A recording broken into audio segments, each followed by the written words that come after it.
pentingnya kita memperhatikan amalan hati dan membersihkan hati. Banyak sekali ya pentingnya. Di antaranya bahwasanya yang menjadikan patokan bagi Allah adalah amalan hati.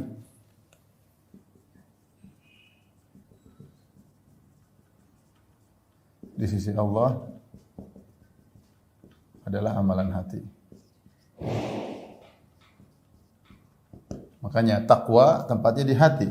Takwa tempatnya di hati. Kata Allah Subhanahu wa taala, "Lan yanalallah luhumuha wala dima'uha walakin yanaluhu at-taqwa minkum." Ini ketika Allah berbicara tentang sembelihan, kata Allah, sungguhnya tidak akan sampai kepada Allah daging sembelihan dan juga tidak akan sampai kepada Allah darah sembelihan ketika kita menyembelih korban. Walakin yanaluhu taqwa minkum. Tapi yang sampai kepada Allah adalah ketakwaan dari kalian. Ini ketakwaan dari kalian. Dan inilah yang sampai kepada Allah Subhanahu wa taala. Jadi patokan adalah hati. Demikian juga ketika Allah Subhanahu wa taala menceritakan tentang orang-orang yang tidak mau beriman, Allah mengatakan fa innaha la ta'mal absar walakin ta'mal qulubul lati fis sudur. Ya, kata Allah, yang bukan buta adalah mata, bukan, tetapi yang buta adalah hati. Ya. Kalau hati sudah buta, repot, maka akan berpengaruh pada yang lain. Seorang mungkin bisa melihat, seorang bisa mendengar, tapi kalau hatinya sudah buta, dia tidak bisa melihat ayat-ayat Allah Subhanahu wa taala. Demikian juga kata Allah Subhanahu wa taala tentang perkataan Nabi Ibrahim alaihissalam, yauma la yanfa'u malun wala banun. Yauma la yanfa'u malun wala banun. Ya, illa man atallah biqalbin salim. Hari di mana tidak bermanfaat harta dan anak-anak kecuali orang yang datang kepada Allah dengan hati yang selamat. Hari kiamat yang paling jadi patokan adalah hati yang selamat. Demikian juga dalam hadis kata Nabi sallallahu alaihi wasallam, "Innallaha la yanzuru ila suwarikum wala ila ajsamikum walakin yanzuru ila qulubikum wa a'malikum." Kata Nabi sallallahu alaihi wasallam, Allah tidak melihat kepada bentuk kalian, suwarikum bentuk kalian, wala ila ajsamikum, Allah tidak melihat kepada jasad kalian, tidak lihat pada rupa, tidak lihat pada jasad, walakin yanzuru ila qulubikum, tapi Allah melihat pada hati kalian dan amalan kalian. Perhatikan. Jadi yang jadi patokan di sisi Allah adalah amalan hati, adalah amalan hati. Ya. Namun tidak ada yang tahu isi hati kita kecuali Allah Subhanahu wa taala. Kalau amalan zahir kita bisa lihat orang, kita bisa nilai dia rajin salat enggak rajin salat, dia Islami atau enggak Islami, pakai jilbab atau enggak pakai jilbab, bermaksiat tidak bermaksiat. Tapi kalau amalan hati tersembunyi. Orang mungkin tidak lihat, tapi Allah Maha mengetahui apa isi hati kita. Kita lagi bertakwa, lagi riya, lagi ujub, atau lagi ikhlas, lagi sombong, lagi tawadhu. Yang tahu hanyalah Allah Subhanahu wa taala. Kemudian antara yang menunjukkan pentingnya amalan hati yaitu bahwasanya hati penentu ya amalan al-jawarih. Al-jawarih maksudnya anggota tubuh. Ya. Dalam hadis kata Nabi sallallahu alaihi wasallam, "Inna fil jasadi mudghatan idza saluhat saluhal jasadu kullu wa idza fasadat fasadal jasadu kullu ala wa hiyal qalb." Kata Nabi sallallahu alaihi wasallam, sungguhnya dalam tubuh ada segumpal daging, maksudnya qalbu ya. Idza saluhat saluhal jasadu kullu. Kalau segumpal daging tersebut baik, maka baik pula seluruh jasad. Jika buruk segumpal daging tersebut, maka buruk pula seluruh jasad. Ketahuilah adalah kalbu, perhatikan ini. Ya. Ini benar, tidaklah seseorang kemudian bergibah kecuali karena hatinya bermasalah. Ya. Tidaklah seorang nampak kesombongannya, omongannya kecuali karena dalam hatinya ada masalah. Mungkin dia sombong. Tidaklah orang merendahkan orang kecuali hatinya bermasalah. Ya.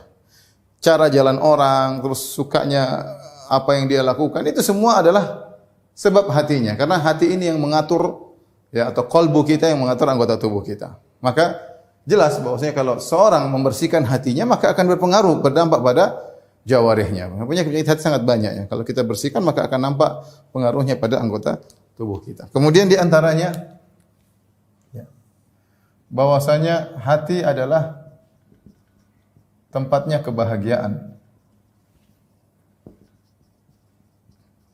Ya, tempatnya kebahagiaan, ya. Semua penyakit hati adalah perusak kebahagiaan.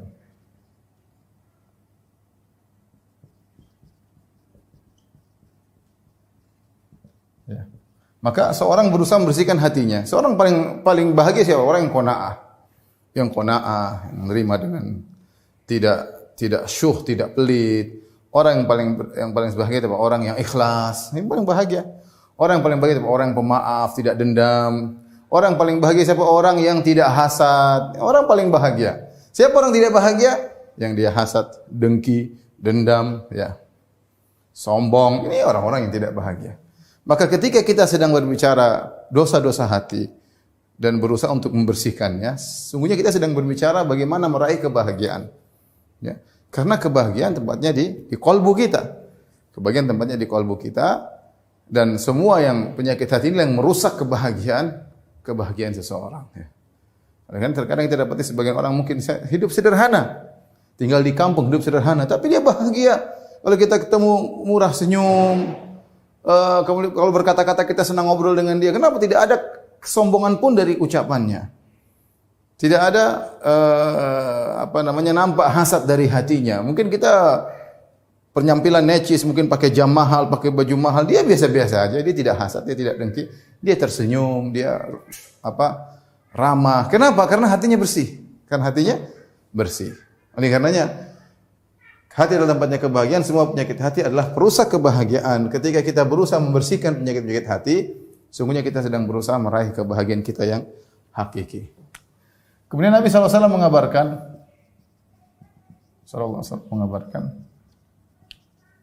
manusia terbaik adalah yang bersih hatinya, yang membersihkan penyakit hatinya.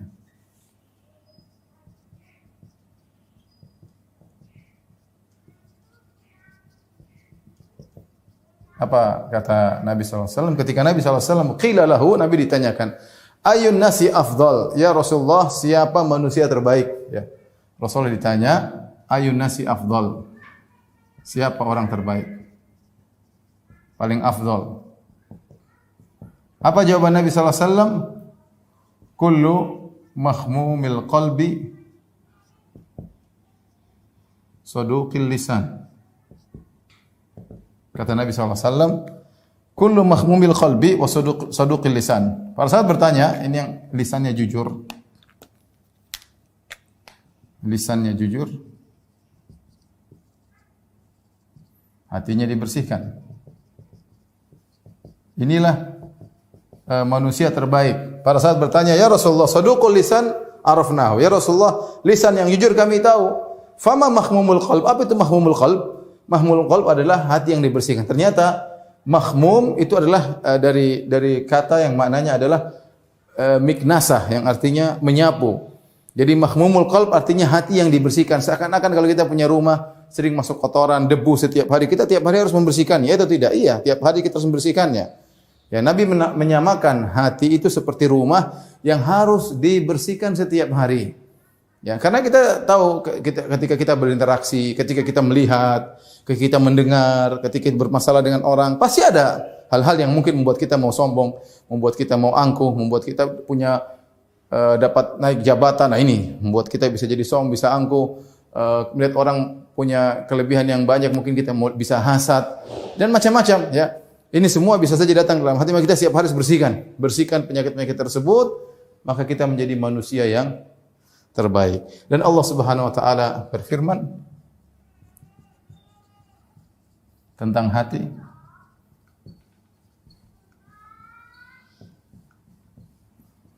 Qad aflaha man zakkaha. Sungguh beruntung orang yang mensucikan hatinya, ya.